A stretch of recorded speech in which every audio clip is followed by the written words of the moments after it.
시편 51편 10절부터 19절 낭독하겠습니다. 시편 51편 10절로 19절입니다. 하나님이여 내 속에 정한 마음을 창조하시고 내 안에 정직한 영을 새롭게 하소서. 나를 주 앞에서 쫓아내지 마시며 주의 성신을 내게서 거두지 마소서. 주의 구원의 즐거움을 내게 회복시키시고 자원하는 심령을 주사 나를 붙드소서. 그리하면 내가 범죄자에게 주의 도를 가르치리니 죄인들이 주께 돌아오리이다. 하나님이여 나의 구원의 하나님이여 피 흘린 죄에서 나를 건지소서. 내 혀가 주의 의를 높이 노래하리이다. 주여 내 입술을 열어주소서. 내 입이 주를 찬송하여 전파리이다. 주는 제사를 즐겨 아니하시나니 그렇지 않으면 내가 드렸을 것이라. 주는 번제를 기뻐 아니하시나이다. 하나님을 구하시는 제사는 상한 심령이라. 하나님이여 상하고 통회하는 마음을 주께서 멸시치 아니하시리이다. 주의 은택으로 시온의 선을 행하시고 예루살렘 성을 쌓으소서. 그때 주께서 의로운 제사와 번제와 온전한 번제를 기뻐하시리니 저희가 스스로 주의 단에 드리리이다. 오늘부터는 이제 또 다른 주제로 넘어가는데요. 이제 45주일입니다. 지금 하이델베르그 요리문답서의 그 제3부를 배우고 있지 않습니까? 32주일째부터 배우고 있죠. 제3부의 제목이 무엇인지 기억나시죠? 우리의 감사에 관하여입니다.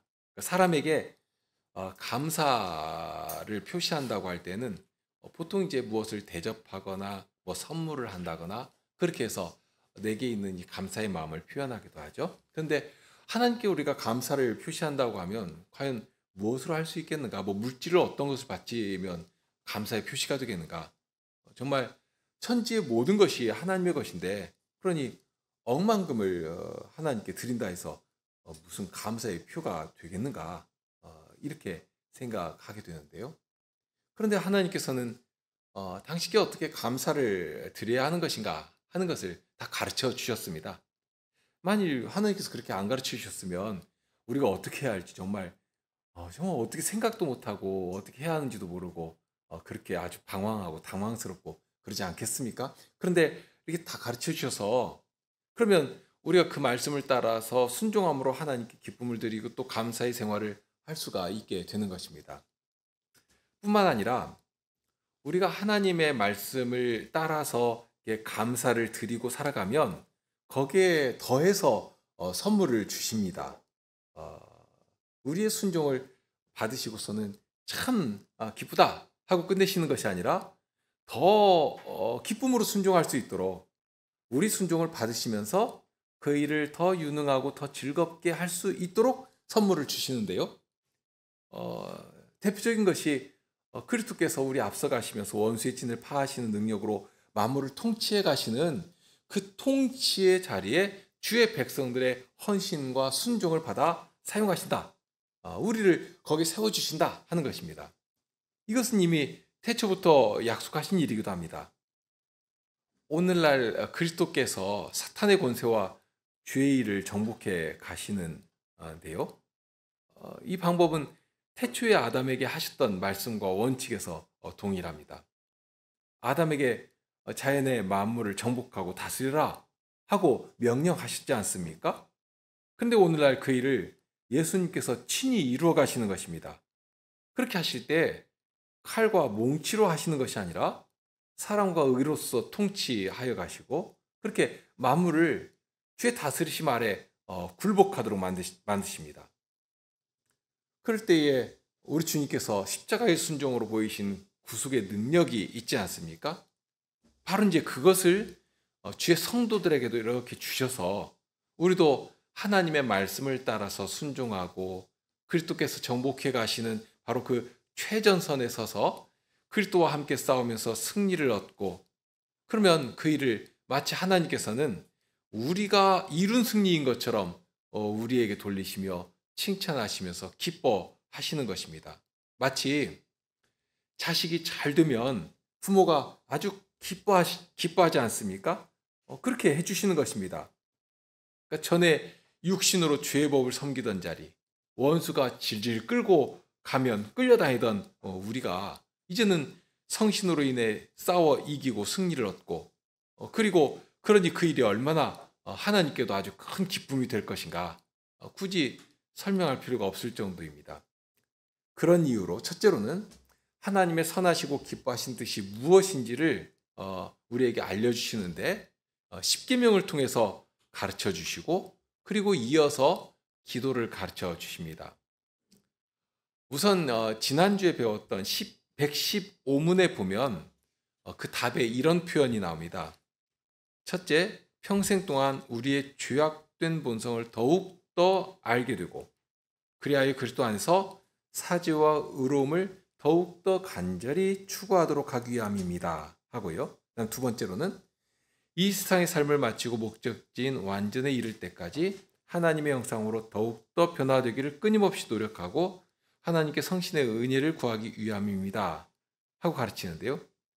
그러면 이제 첫째 내용에 더욱더 알게 되고 또 더욱더 추구하고 하기 위해서는 어떻게 해야 하는가 하는 것이 이제 남지 않습니까? 그러면서 둘째 내용에 보면 완전에 이르도록 끊임없이 노력해야 하는데, 그럴 때 성신의 은혜를 따라 해야 한다 하는 큰 원칙을 가르쳐 주고 있습니다. 그러면 여기서 당장에 딱 든 생각이, 더욱더 안다고 하면 일단 말씀을 잘 배우면 알 수 있겠는데, 그렇게 생각할 수 있죠. 그러니까 부지런히 배우면 알 수 있겠는데, 그러면서 동시에 성신의 은혜를 추구해야지만 할 수 있겠다 하고 가르치니까, 그러면 어떻게 성신의 은혜를 추구할 수 있겠는가 하는 것이 이제 숙제로 남게 되지 않습니까? 그러니까 여기 가르치는 것처럼 성신의 은혜를 좇아서 하나님께서 기뻐하실 만한 선한 열매를 이렇게 맺어야 하겠는데요. 그러면 어떻게 해야 그렇게 할 수 있겠는가 하는 것입니다. 바로 그 해답을 여기 3부의 둘째 부분에서 가르칩니다. 단순하게 딱 정답 하나를 툭 말씀드리면 기도입니다. 기도로 할 수 있다 하는 것을 여기서 이제 가르치는 것이거든요.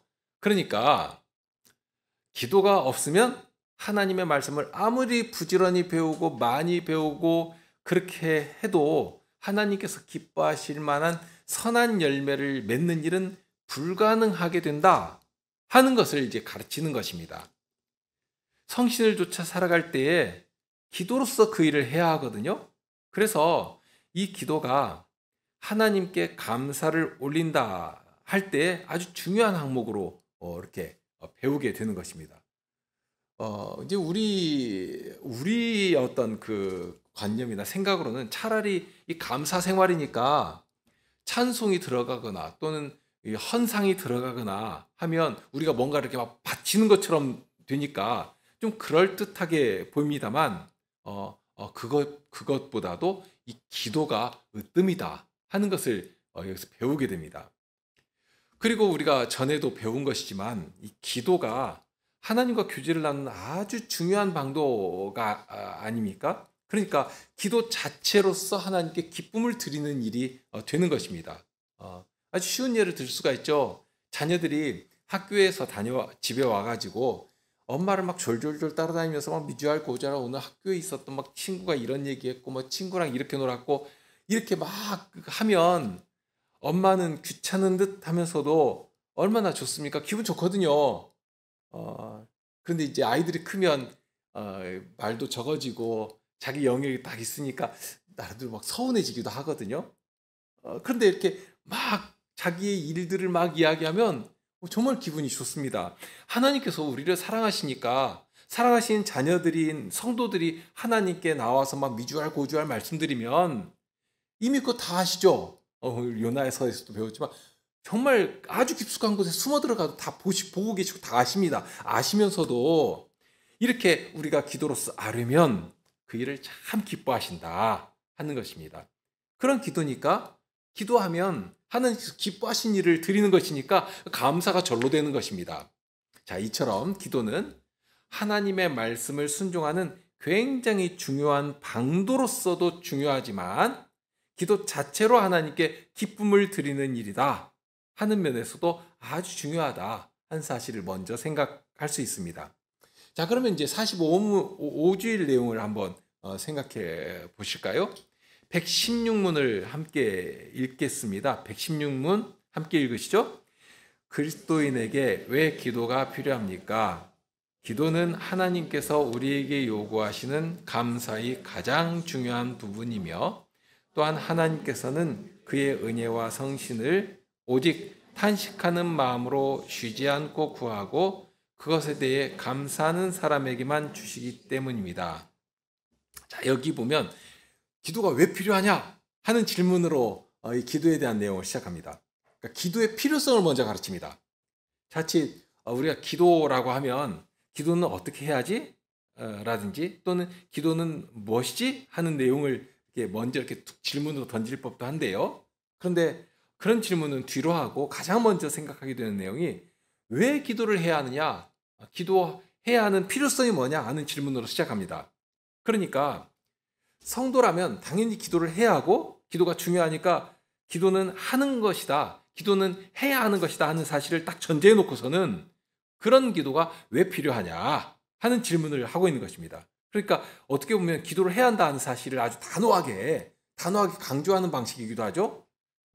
기도는 당연하게 해야 하는 것이고, 다만 그런 기도를 왜 해야 하느냐 하는 부분을 더 보강해서 가르쳐 주는 것입니다.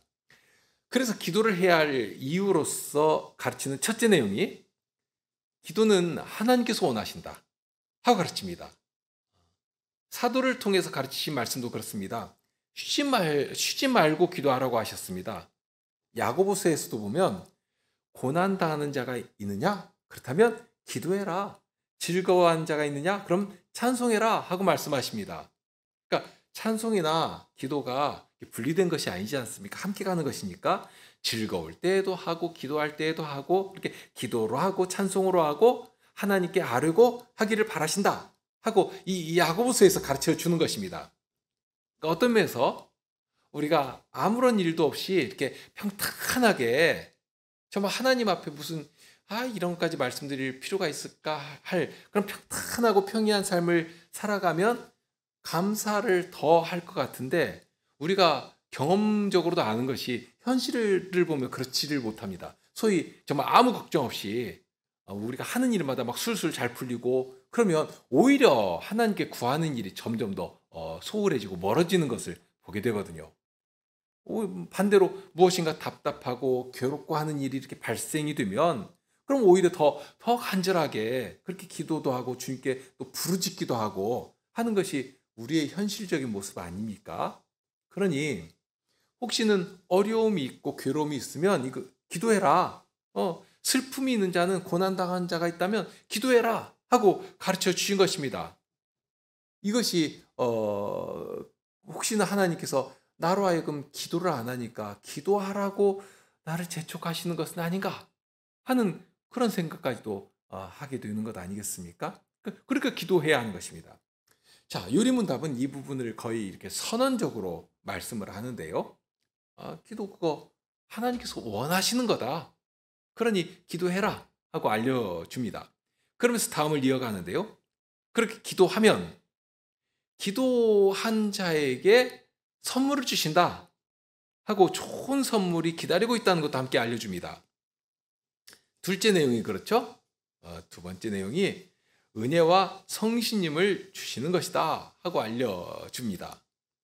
마태복음 7장 7절 이하의 말씀인데요. 구하라 그리하면 너희에게 주실 것이요 찾으라 그러면 찾을 것이요 문을 두드리라 그러면 너희에게 열릴 것이니 구하는 이마다 얻을 것이요 찾는 이가 찾을 것이요 두드리는 이에게 열릴 것이니라. 예수님께서 하신 말씀입니다. 산상수훈 가운데 하나님께서 지금 구하는 자에게 주실 은혜를 예비하고 기다리고 계신다 하는 사실을 예수님께서 알려주시는 것입니다. 그러니까 아무에게나 무슨 이렇게 비행기에서 낙하산으로 그냥 막 아무거나 막 떨어뜨려 주듯이 그렇게 주는 것이 아니라는 것입니다. 구하는 자에게 주십니다. 주시는데 가장 필요한 대로 정말 정확하게 가장 좋은 것으로 주시는데요. 그리고 주시는 내용도 보면 소위 신령적인 어떤 종교적인 그런 것만 주시는 것이 아닙니다. 방금 읽은 말씀은 7장인데요. 그 앞장 6장에 보면 6장 31절 32절에서 이런 말씀을 하시죠. 그러므로 염려하여 이르기를 무엇을 먹을까 무엇을 마실까 무엇을 입을까 염려하지 말라. 이는 다 이방인들이 구하는 것이라. 너희 천부께서 이 모든 것이 너희에게 있어야 할 줄을 아시느니라. 그러니까 하나님께서 하늘아버지께서 우리가 무엇을 먹어야 할지 무엇을 마셔야 할지 무엇을 입어야 할지 그거 다 알고 계신다 하신 것입니다. 그러니 그 앞에 25절로 이하에는 이런 말씀도 하십니다. 그러므로 내가 너희에게 이르노니 목숨을 위하여 무엇을 먹을까 무엇을 마실까 몸을 위하여 무엇을 입을까 염려하지 말라. 목숨이 음식보다 중하지 아니하며 몸이 의복보다 중하지 아니하냐. 공중의 새를 보라. 심지도 않고 거두지도 않고 창고에 모아들이지도 아니하되 너희 천부께서 기르시나니 너희는 이것들보다 귀하지 아니하냐. 너희 중에 누가 염려함으로 그 키를 한 자나 더할 수 있느냐. 또 너희가 어찌 의복을 위하여 염려하느냐. 들의 백합화가 어떻게 자라는가 생각하여 보라. 수고도 아니하고 길쌈도 아니하느니라. 그러나 내가 너희에게 말하노니 솔로몬의 모든 영광으로도 입은 것이 이 꽃 하나만 갖지 못하였느니라. 오늘 있다가 내일 아궁이에 던지우는 들풀도 하나님이 이렇게 입히시거든. 하물며 너희일까 보냐. 믿음이 적은 자들아. 이런 하나님을 믿지 못하는 자들을 이렇게 나무라시는 것입니다. 이렇게 하나님께서 들풀도 기르시고 새들도 먹이시고 그러는데 너희들이 그것보다 얼마나 더 귀한 존재이냐 하는 것이죠. 하나님께서 우리를 어떻게 사랑하시고 필요한 것을 탁 하시고 좋은 것으로 주시기를 바라시는 것인데 그래서 7장에 와서 더 분명하게 가르치신 것입니다. 그거 다 알고 계시니까 그러니 구해라 찾아라 그리고 하나님 앞에 와서 두드려라 그러면 주신다 하시는 것입니다. 그러면서 또 잘못 믿을 것이 뻔하니까 더 확신을 가질 수 있도록 이어서 이렇게 말씀하십니다. 너희 중에 아들이 떡을 달라 하면 돌을 주며 생선을 달라 하면 뱀을 줄 사람이 어디 있겠느냐. 너희가 악한 자라도 좋은 것으로 자식에게 줄 알거든. 하물며 하늘에 계신 너희 아버지께서 구하는 자에게 좋은 것으로 주시지 않겠느냐. 구하는 자에게 좋은 것으로 주신다. 여기 의문문으로 주시지 않겠느냐. 이렇게 의문문으로 끝나는데 이것이 의심스러우니까 이렇게 의문문으로 끝나는 것이 아니지 않습니까? 의심할 여지 없이 너무 분명하니까 강조해서 하시는 말씀입니다. 그러니까 이래도 못 믿겠느냐 하시는 말씀이죠. 그러니 신육문의 가르침처럼 기도해야 하는 것입니다. 하나님께서 기뻐하신 일이고 하나님께서 명령하신 일이고 그러니 기도해야 하는 것입니다. 그런데 구할 때 가져야 할 두 가지 태도를 이어서 가르치죠. 첫째는 오직 탄식하는 마음으로 쉬지 않고 구해야 합니다. 그리고 둘째는 감사하는 마음으로 구해야 합니다. 탄식하는 마음이라고 하는 것은 그만큼 절실하게 절박하게 구해라 하는 뜻입니다. 그저 쉬운 예로 그냥 주고 싶으면 주고 말면 말고 이런 태도로 구하지 않는 것입니다. 사람들에게 그런 식이 참 많은데 어떤 경우에 그러냐면 다 자기 살 길을 마련해 놓은 경우에 그런 식의 기도를 하기가 쉽습니다. 하나님께서 주시면 좋겠지만 안 주시면 아쉬운 대로 내가 이거라도 해야지 하는 그런 식의 그런 두 길 보게 하는 그런 태도 그거를 그렇게 구하는 것 아닙니다. 그러니까 구하기는 구할지라도 자기 빠져나갈 길을 다 마련해 놓고서는 순종할 마음도 없이 그저 자기 생각은 자기 보따리는 다 마련해 놓고서 그렇게 무슨 하나님 시험하듯이 한번 툭 던져보는 식으로 그렇게 기도하는 것 아닙니다. 그뿐만이 아니라 무엇 때문에 구하는가? 말로는 하나님의 영광을 말하고 그러면서 오히려 거기에서 자기 행복을 얹어가지고 세상 것을 구하는 그런 일들이 대단히 많습니다. 그런 태도로 구하면 안 되겠죠? 예수님께서 가르쳐 주신 것처럼 그래서 예수님께서 마지막 그 십자가를 지시기 전에 기도하실 때 어떤 말씀으로 기도하셨는가? 내 뜻대로 해달라고 구하신 것이 아니라 오로지 아버지의 원대로 되기를 원합니다 하고 기도하셨지 않습니까? 그렇게 어떻게 기도해야 하는가 하는 것도 보여주셨습니다. 그러면 어떻게 그렇게 기도할 수 있겠는가? 예수님께서 어떻게 그 십자가를 두시면서도 아버지의 원대로 되기를 원합니다 하는 기도를 할 수 있겠는가? 그것은 하나님에 대한 무한한 신뢰가 있기 때문입니다.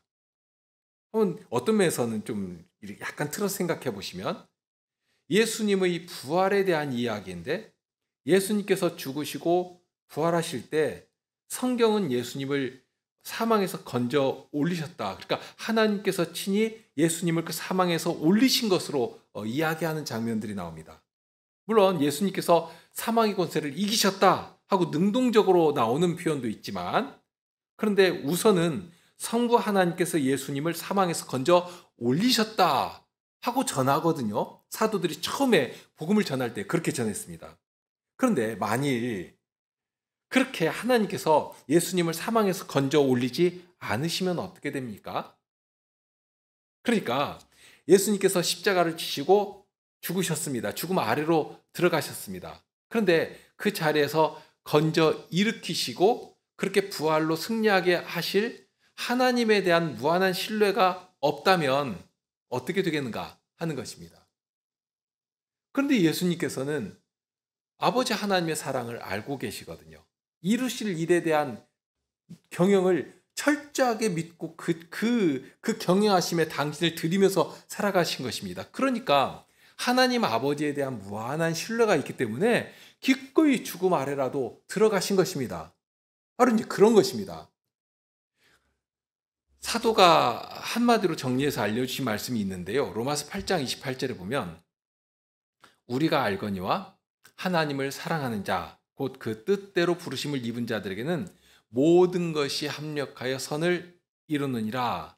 그러니까 모든 것이 합력하여서 선을 이루도록 하실 하나님을 알고 있기 때문에, 그런 하나님을 그렇게 신뢰하고 있기 때문에, 그런 하나님께 여기 표현처럼 탄식하는 심정으로 기도할 수 있게 되는 것입니다. 그러면서 둘째로는 감사하는 사람에게 주신다고 했죠? 감사한다 하는 것은 무엇인가? 지금 우리가 이제 우리의 감사에 대한 부분을 32주일부터 이제 공부하고 있지 않습니까? 그러면 여기 감사한다는 것은 한마디로 말하면 하나님의 계명을 순종한다는 뜻입니다. 그러니까 사도의 표현처럼 요한일서 5장에 이런 말씀이 있죠?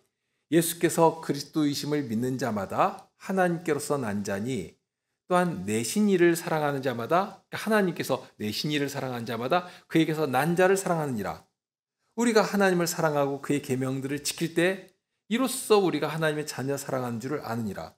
하나님을 사랑하는 것은 이것이니 우리가 그의 계명들을 지키는 것이라. 그의 계명들은 무거운 것이 아니로다 했습니다. 바로 그런 것입니다. 사랑하는 마음으로 하나님의 계명을 지키고, 그러니 하나님께서 사랑하시는 성도들을 향해, 피로 값주고 사신 사랑하는 성도들을 향해 봉사하며 하나님 사랑하는 증거를 나타내며 살아가는 그런 복된 일들이 발생되는 것입니다. 그러니까 감사한다고 해가지고 무슨 이렇게 말장난이나 하고, 또는 무서운 왕에게 이게 조공 바치듯이, 그냥 죽일까 봐서 무서워가지고 뭐 바치듯이 그렇게 하는 것이 감사가 아니라, 하나님의 말씀을 정말 기꺼운 마음으로 받아서 그 말씀을 따라서 살아가는 것을 의미합니다. 그것이 감사입니다. 그런 감사하는 사람이 비로소 하나님께 나아가서 정말 간구할 수 있게 되는 것이고요. 그러니 그런 자에게 하나님께서는 더 감사할 수 있도록, 감사로서 나왔으니 더 감사할 수 있도록 더 많은 것들을 주시는 것입니다. 이런 비유는 어떨까 합니다. 우리가 이제 집에서 엄마들이 이제 자식들을 위해서 맛있는 음식을 이렇게 하는데요. 그런데 뭐 자식들만이 아니죠. 남편을 위해서도 할 수가 있겠고요. 그런데 먹으면서 이것은 간이 어떻고 뭐 맵기가 어떻고 뭐가 어떻고 이렇게 따지고 잔소리하고 그러면 어떻습니까? 음식 줬다가도 막 확 뺏어버리고 싶지 않습니까? 그런 마음이 일어나죠? 자, 하나님은 어떠하실까 하는 생각도 해보는데요. 하나님께서 우리에게 가장 유익한 것들을 주셨지 않습니까?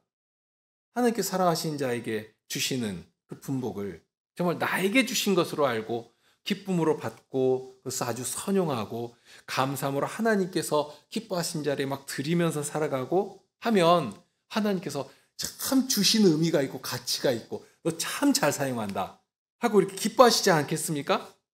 먹을 양식도 당연한 것이지만 지혜를 주시고 지위를 주시고 모든 좋은 것들을 탁 주셨으면 나에게 주신 것을 정말 나에게 주신 그 분복을 감사함으로 정말 생각해 보면 나는 그런 거 받을 그 가치도 없고 수준도 못 되는데 그런 나에게 이런 좋은 것들을 막 주셨으니까 그런 것을 주신 은혜를 생각하고 감사하고 그러면서 주님 나라의 행보를 위해서 그것을 사용하고 헌신하고 그러니까 내 건강까지라도 그것을 위해 사용하고 나가면 하나님께서 더 큰 것을 주시지 않겠는가? 이건 뭐 당연한 일 아니겠습니까? 정말 너무 당연해가지고 설명하는 것이 구차할 정도인데요. 그러니까 지금 어떤 사람에게 주시는 것인가? 그러니까 첫째, 탄식하는 마음으로 구해야 한다 하는 것이고요. 둘째로 감사하는 마음으로 구해야 한다 하는 이 두 가지 원칙을 가르치는데요. 이 두 가지 원칙을 늘 기억하시면서 기도하시면 좋겠습니다. 자, 이렇게 기도해야 할 이유를 가르친 후에 이어서 하나님께서 기뻐하시고 들으시는 기도에 대해서 가르치는데요. 달리 말하면 하나님께서 기뻐하지 않으시는 기도도 있을 수 있고 어떤 경우에는 듣지 않으시는 기도를 하고서는 나는 이렇게 열심히 기도했다 하고 이렇게 착각하는 일도 있을 수 있기 때문에 아무렇게나 기도하면 안 된다 하고 가르치는 것입니다. 자칫 정말 자기는 열심히 기도를 했는데 왜 하나님께서 내 기도는 안 들으실까 하고 착한 일이 있으니까요. 큰 원칙적인 면에서 세 가지를 구분해서 가르칩니다. 117문을 우리 함께 읽고 또 생각해 보실까요? 117문입니다. 하나님께서 기뻐하시고 들으시는 기도는 어떠한 것입니까? 첫째, 그의 말씀에서 자신을 계시하신 유일하신 참 하나님에게만 그가 우리에게 구하라고 명하신 모든 것을 마음을 다하여 기도합니다. 둘째, 우리 자신의 부족과 비참함을 똑바로 철저히 깨달아 그의 어미 앞에 겸손히 구합니다. 셋째, 비록 우리는 받을 자격이 없는 자들이지만 하나님께서 그의 말씀에서 약속하신 대로 우리 주 그리스도 때문에 우리의 기도를 분명히 들어주신다는 이 확실한 근거를 우리는 가지고 있습니다. 이 질문 자체에서 기뻐하시고 들으시는 기도라는 그 질문 자체에서 우리가 긴장하도록 하는 것이 하나님께서 듣지 않으시는 기도가 있겠구나 하는 것입니다. 우리가 전에도 배운 일이 있지만 예를 들면 누가복음 18장에 보면 바리새인과 세리의 기도가 이렇게 비교되면서 나오는 장면이 있습니다. 예수님께서 가르치신 말씀인데 하나님께서 어떤 자의 기도를 들으시는가 한 내용을 그걸 가르쳐 주셨죠. 아시는 것처럼 바리새인은 성전 문 어귀에 서 가지고 정말 자기가 행한 의를 막 이렇게 자랑하듯이 기도했습니다. 좀 저와 다르지 않다 하는 그런 것들을 이렇게 부각시키면서 저들의 열심까지 우습게 여기면 안 되는 것인데요. 바리새인이 그렇게 하나님 앞에 내가 이런 것들을 했습니다 하고 할 때는 사람들이 인정할 만한 것이 거기 있었거든요. 정말 열심으로 행했지 않습니까? 적당히 타협해 가면서 그냥 사는 사람이 아니었다 하는 말씀입니다. 거기 나열된 내용들을 보면 여실히 드러나는데요. 토색도 하지 않았고 불의, 그러니까 하나님의 율법에 대해서 정말 명하시는 것은 힘을 다해서 지킨 것입니다. 간음하지 않기 위해서 사람들과 정말 구별된 삶을 살았습니다. 이렇게 생활에서도 구별된 생활을 했지만 뿐만 아니라 종교적인 일에서도 일주일에 2번씩 금식했습니다. 일주일에 1번씩 금식하는 것도 얼마나 힘듭니까? 그런데 두 번씩 금식을 했고요. 또 소득의 11조를 드렸는데 얼마나 철저하게 드렸는가 하면 채소 하나만 들어와도 그것의 11조를 돈으로 따져가지고 계산해서 드릴 정도였습니다. 그런 정도니까 적당히 세상과 이렇게 어울려가지고 엉벙덩벙 살아가는 그런 사람들의 비판을 받을 만큼 저들의 삶이 그게 우습지 않다 하는 것입니다. 정말 철저했거든요. 그러니까 여기서 예수님께서 지적하시는 것은 그들의 삶이 아주 추하고 더럽다. 이거 지적하시는 것이 아니거든요. 다만 바리새인은 지금 무엇을 의지해서 기도하고 있는가 하는 것입니다. 무엇을 자랑하고 무엇을 의지하고 있는가. 자기가 이때까지 했던 거 그거 자랑하거든요. 그거 의지하거든요. 그러니까 이런 태도가 사람에게는 항상 있기 때문에 무엇이라도 이렇게 그럴듯한 것이 있으면 그것을 의지해가지고 기도하려고 하는 것입니다. 요리문답이 작성되던 당시 지금 로마 가톨릭이라고 해도 별반 달라질 것은 없습니다만 그런 식으로 사람의 의나 그래서 마리아의 이름을 부르고 사도들의 이름을 부르고 굉장히 많은 성인들의 이름을 부르면서 그 이름으로 이렇게 그 이름을 의탁해가지고 기도를 하고 하지 않습니까? 그러니까 지금 바리새인의 기도와 전혀 다르지 않는 그런 기도를 하는 것입니다. 그런 기도를 하나님께서 들으시는가? 안 들으시는 것입니다. 그러니까 첫째 항목에서도 오직 하나님께만 구하라고 하지 않았습니까? 그리고 둘째 부분에서 가르치는 것이 있는데요. 기도하는 사람의 태도가 어떠해야 하는가 하는 것입니다. 지금 예수님의 비유에서 보여준 세리의 태도가 있습니다. 누가복음 18장 13절에 보면 세리는 멀리 서서 감히 눈을 들어 하늘을 우러러보지도 못하고 다만 가슴을 치며 가로되 하나님이여 불쌍히 여기옵소서 나는 죄인이로소이다 하였느니라. 감히 눈을 들고 하늘을 바라보지도 못하면서 기도했습니다. 가슴을 치면서 하나님을 불렀다고 했지 않습니까? 하나님의 자비하심, 하나님의 그 인애하심에 그거 말고는 달리 호소할 길이 없는 것입니다. 그저 자신이 얼마나 큰 죄인인가. 그러니 자비하신 하나님께서 저를 불쌍히 여겨주지 아니하신다면 그러면 소망이 없는 것입니다. 그런데 이 바리새인과 이 세리의 기도, 누구의 기도를 하나님께서 들으셨는가 우리는 알고 있지 않습니까? 예수님께서 그 14절에 이렇게 말씀하십니다. 내가 너희에게 이르노니 이 사람이 저보다 의롭다 하심을 받고 집에 내려가느니라. 무릇 자기를 높이는 자는 낮아지고 자기를 낮추는 자는 높아지리라 하시니라. 바리새인들은 나름 성실한 삶을 살았습니다. 그러니 다른 사람 앞에서도 당당할 수가 있었던 것이죠.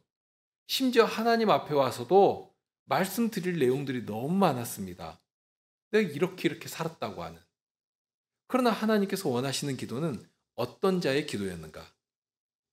사람의 의라고 하는 것, 사람의 선행이라고 하는 것은 정말 수혜칠 가치도 없는 것이고 모두가 다 더러운 옷과 같은 것이라는 사실을 알지를 못한 이 바리새인은 자기가 행한 것, 그러니까 하나님께 내밀다가 하나님 앞에서 쫓겨난 것뿐입니다. 하나님께서 예배하신 정말로 완전한 의의 옷을 거부한 바리새인은 하나님께 거부하심을 받고 그 앞에서 쫓겨난 것입니다. 그러나 세리는 자신의 비참함을 알았습니다. 자신의 가슴을 치면서 하나님의 자비하심만이 나의 살 길이라는 사실을 알고 주님께서 예배하신 그 구속의 의를 부여잡고 힘입고 결국 의롭다 하심을 받고 돌아가게 되었습니다. 오늘 시편 51편을 읽었습니다만 하나님께서 어떤 자의 기도를 들으시는가?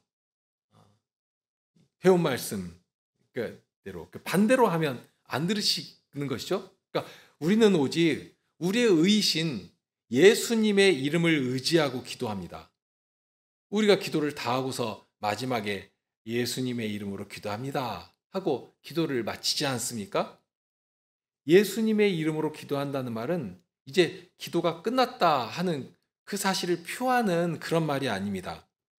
자칫 누가 대표로 기도할 때도 보면 이렇게 기도하는 내용을 잘 따라 듣지도 않고 있으면서 딴 생각만 하다가 마지막에 예수님 이름으로 하는 이렇게 말이 딱 나오면 그때서야 정신을 차리고서 이제 기도 끝났는가 보다 하고 아멘 하고 하기가 쉬운데 그렇게 사용하라고 주신 수식어가 아니라 하는 말씀입니다. 우리가 이제 후에도 이 아멘에 대해서 배우겠지만 이 표현이 가진 굉장히 중요한 의미가 있지 않습니까? 우리는 예수님 아니면 하나님 앞에 설 수 없는 죄인입니다. 자격 자체가 없습니다. 그런데 우리의 기도를 하나님께서 기뻐하시고 기다리십니다. 예수님 때문에 그렇게 하시는 것입니다. 그러니 그런 예수님을 더욱 의지하고 내가 어떤 자인가를 깨달아서 우리의 필요를 오직 예수님 안에서 아버지 하나님께 나아가 아뢰는 것입니다. 요한복음 15장 7절에 너희가 내 안에 거하고 내 말이 너희 안에 거하면 무엇이든지 원하는 대로 구하라. 그리하면 이루리라. 예수님께서 하신 말씀입니다. 너무 힘이 되는 말씀이죠. 정말 무엇인지 원하는 대로 구하라 하셨습니다. 그러니 정말 무엇이라도 원하는 대로 구해야 합니다. 하는데 딱 하나 조건이 있습니다. 그 조건도 알려주시죠. 아무 것이라도인데요. 무엇이라도인데요. 바로 앞에 너희가 내 안에, 내가 너희 안에. 그럴 때 내 말이 너희 안에 거해야 한다. 하나님의 예수님의 말씀이 내 안에 거하고 내 말이 너희 안에 거한다고 하는 이 조건. 이 조건을 딱 하나 걸어 놓으셨거든요. 너무 어렵게 생각할 것 없습니다. 예수님께서는 이미 우리를 이 조건 안에 살아가도록 해 주셨거든요. 그러면서 기도하라고 하시는 것입니다. 예수님 말씀을 들려주십니다. 그 말씀을 우리 안에 새기고 살아가도록 해주셨습니다. 그러니 더욱더 그 말씀만이 나의 생각과 말과 나의 행동을 다 주장하시도록 그 말씀을 따라서 무엇이라도 분별하고 판단하고 살아가면서 그 말씀에서 주시는 힘을 힘입어서 능동적으로 나를 들이며 살아가면서 그럴 때에 무엇이라도 아버지 하나님 앞에 나아가 예수님의 이름으로 구하면 되는 것입니다. 무엇이라도 구하라고 하셨으니까요. 원하는 대로 구하라. 그리하면 이루리라. 우리가 능력이 있어서 이루는 것인가? 그렇지 않지 않습니까? 우리를 살게 하시는 그 말씀으로 우리가 살아가고 그 말씀 안에서 구하면 그 말씀의 구원의 능력이 우리를 이끌어 무엇이든지 구하는 대로 이루어 주시는 것이다 하는 사실을 알게 하시는 것입니다. 이렇게 깨닫게 해주신 터 위에서 주님의 말씀으로 나를 이끌어 주실 때 그 말씀의 터 위에서 무엇이라도 필요한 것을 구하고 그렇게 하나님께 기쁨을 드리는 삶을 살기를 소망하며 탄식함으로 그리고 감사함으로 기도하는 일을 늘 힘써야 할 것입니다. 어떤 면에서는 이건 훈련입니다. 우리는 기도하는데 대단히 더딘 자들이기 때문에 이런 기회에 기도를 하는 일을 배우고 또 훈련하고 해야 하는 것입니다. 오늘은 여기까지 하시죠. 기도하시겠습니다.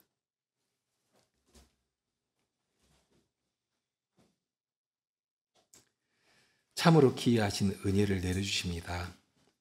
저희 같은 자들이 주님께 기도할 수 있는 것인지 하나님께서 어떻게 저희 같은 자들의 기도에 귀를 기울이시고 응답해 주신다는 것인지 참으로 구원의 은혜가 크시고 예수님의 그 복되신 이름이 크십니다. 주님의 이름을 주시고 기도하게 하시고 기도로 하나님께 가까이 하도록 하셨사오니 저희가 더욱 힘써 기도하며 쉬지 않고 기도하며 주님과 신령한 교통을 나누며 주님의 뜻을 배우며 주님의 뜻을 따라 준행하며 그렇게 주님의 말씀으로 가득한 저희 언약 성도들이 다 되도록 은혜를 내려 주시옵소서. 이번 주에 휴양회가 있사옵니다. 그 일을 준비한 일정들을 주님께서 보호하여 주시고 참 즐겁고 복된 그런 시간들이 되도록 은혜로 함께하여 주옵소서. 저희의 일주일의 시간들을 주님께서 허락하시고 예배한 자리에서 출발하도록 하셨사오니 그 시간들이 주님과 늘 동행하는 그런 시간들이 되도록 주께서 저희와 함께하여 주옵소서. 우리 주님 예수 그리스도 이름으로 기도드립니다. 아멘.